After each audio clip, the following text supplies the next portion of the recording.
بلغ ما انزل الیک، وہ بلغ کی بات اسی طور صورت میں ہو سکے گی نا کہ اس کے پاس اظہار بیان کی صلاحیت ہو۔ نبی کے لیے یہ نہیں تھا کہ وہ کہہ دے کہ ذوق ہی بادہ نہ دانی با خدا تانا چشی، خود پیو تو پتہ چلے۔ اب ہر ایک کو تو وہی ہو ہی نہیں سکتی، وہ تو خصوصیت تھی نبوت کی۔ اب باقی انسانوں کے لیے نبی پہ وہی ملی بھی اگر وہ دوسروں تک پہنچاتا نہیں ہے،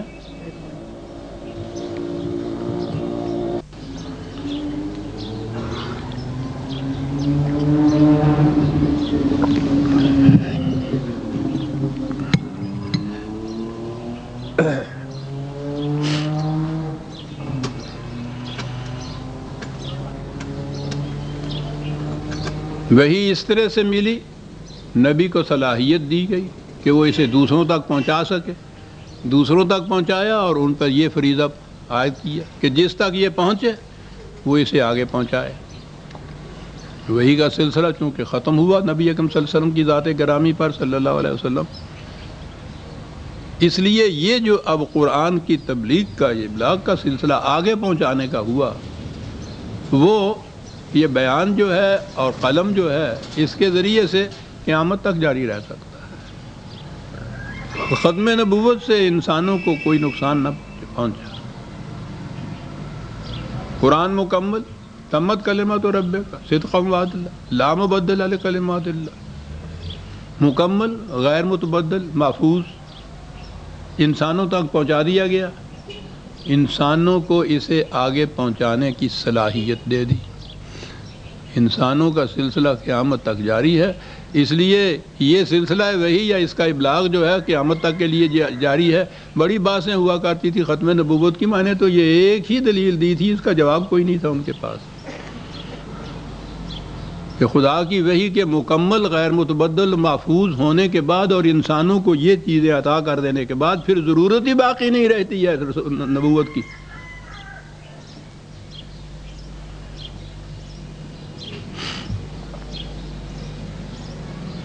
اقبال کے الفاظ میں وہ تو انداز بڑا عجیب بیان ہے نا، انہوں نے لکھا یہ ہے کہ نبوت نے اپنی خاتمیت کا خود احساس کر لیا جب قرآن کے متعلق یہ کہہ دیا۔ کیا بات ہے کہ ٹھیک ہے اب مزید وحی کی ضرورت نہیں، تمت، کوئی اس میں تبدیلی نہیں کر سکتا، لا تبدیل لکلمات، محفوظ۔ کہا جب یہ ہو گیا تو نبوت نے خود محسوس کر لیا کہ اب ختم ہو جانا چاہیے مجھے۔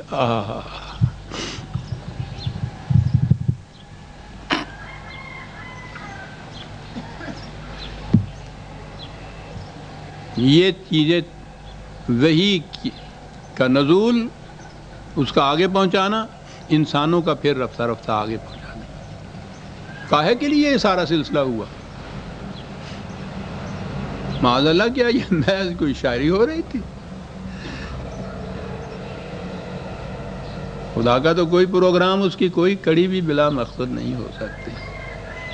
اس نے کہا کہ یہ وحی انسانوں کی دنیا میں تو ایک خاص فرد کو دی گئی، اس نے آگے پہنچایا، پھر سلسلہ آگے پہنچتا رہا۔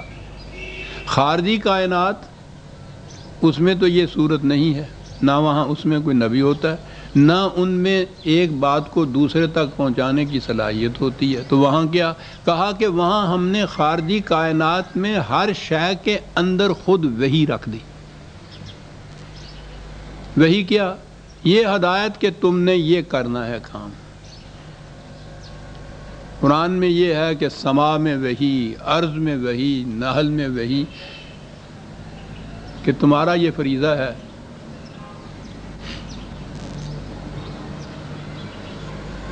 آگ میں وحی رکھ دی کہ تم نے حرارت پہنچائے جانا ہے۔ پانی کو وحی کر دی کہ نشیب کی طرف بہنا ہے اور پیاس ہو جانی ہے۔ سورج میں وحی رکھ دی کہ اس طرح سے تم نے طلوع ہونا ہے، اپنے راستے طے کرنے ہیں، غروب ہونا ہے، یوں موسموں کا تغیر ہونا ہے۔ ہواؤں میں وحی، ارض میں وحی، کائنات کی ہر شے میں وحی۔ کہا کہ اس وحی سے تم نے غور کیا ہے کہ پھر آگے فریضہ کیا عائد ہوتا ہے؟ جس کی طرف وحی کی جاتی ہے یا جسے وحی کی ہدایت ملتی ہے، فریضہ یہ ہوتا ہے کہ وہ اس وحی کے مطابق اپنی زندگی بسر کرے۔ کہا کیسے پتہ چلا یہ کہ یہ فریضہ عائد ہوتا ہے؟ کہتا پتہ چلا، آؤ قرآن کا انداز، انسانی دنیا کے حقائق بیان کرنے کے بعد فوراً خارجی کائنات کی طرف آتا ہے، کیونکہ وہ محسوس مثال سامنے ہوتی ہے نا۔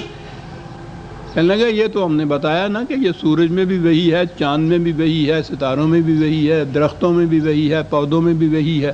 تو وہ وہی سے ہوتا کیا ہے ان کا؟ الشمس والقمر بحسبان والنجم والشجر یسجدان۔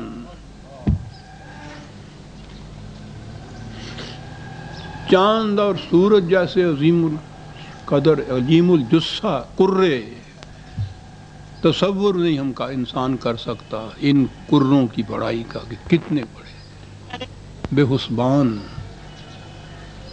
ایک متعین قاعدے کے مطابق مصروف گردش رہنے والے صاحب۔ یہ کیسے یہ رہ رہے ہیں؟ کہا ان میں وحی کی ہوئی ہے اور ان کا فریضہ ہے اس وحی کے مطابق زندگی بسر کرے، اور جب وہ بسر کریں گے تو کہا دیکھتے ہو کیسا حسن اسلوب سے یہ نظم و نسق چل رہا ہے، کہیں تصادم نہیں، تساہم نہیں، ٹکراؤ نہیں، فساد نہیں، قتل نہیں، غارت گری نہیں، مزاحمت کوئی نہیں ہے، ہر ایک اپنے اپنے راستے میں چلا جا رہا ہے، وحی کا اتباع یہ کرے گا۔ کہا یہ آسمان کے کروں کی طرف تمہاری نگاہ اگر جا کے نہیں فیصلہ کرتی، ان پودوں کو تو دیکھو، درختوں کو دیکھو، کیا ان کی کیفیت ہے؟ یسجدان،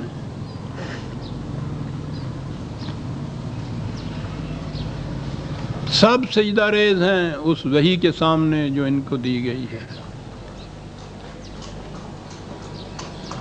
اب وحی کا مقصد سامنے آ گیا، پہلے تو طریق آ گیا اس علم کا جو نبی کو دیے گئے، پھر اگلا طریق آ گیا کہ نبی سے آگے وحی کیسے چلے گی قیامت تک، اور پھر آگے آ گیا کہ اس کا مقصد کیا ہے؟ مقصد ہے یسجدان، اس وحی کے سامنے سر عطائب خم کر دے دیں۔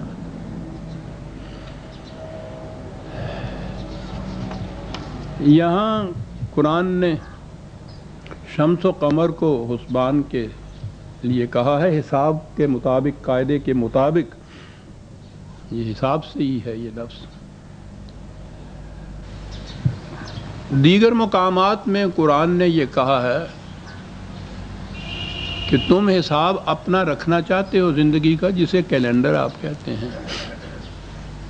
قرآن نے کہا ہے چاند سے بھی رکھا جا سکتا ہے، سورج سے بھی رکھا جا سکتا ہے، جون سا تمہارے ہاں زیادہ کنوینینٹ ہو رکھنا۔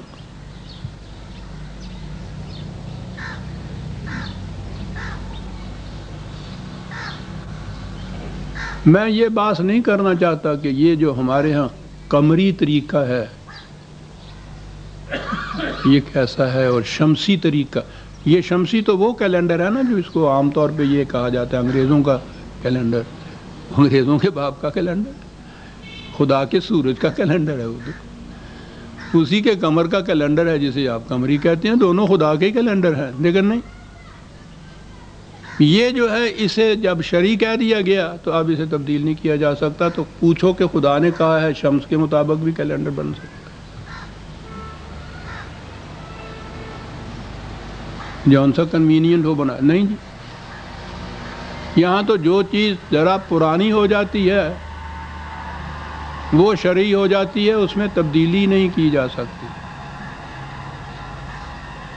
یہاں تو کچھ ایسا فساد نہیں مچا، یہ دوسری جنگ کے زمانے میں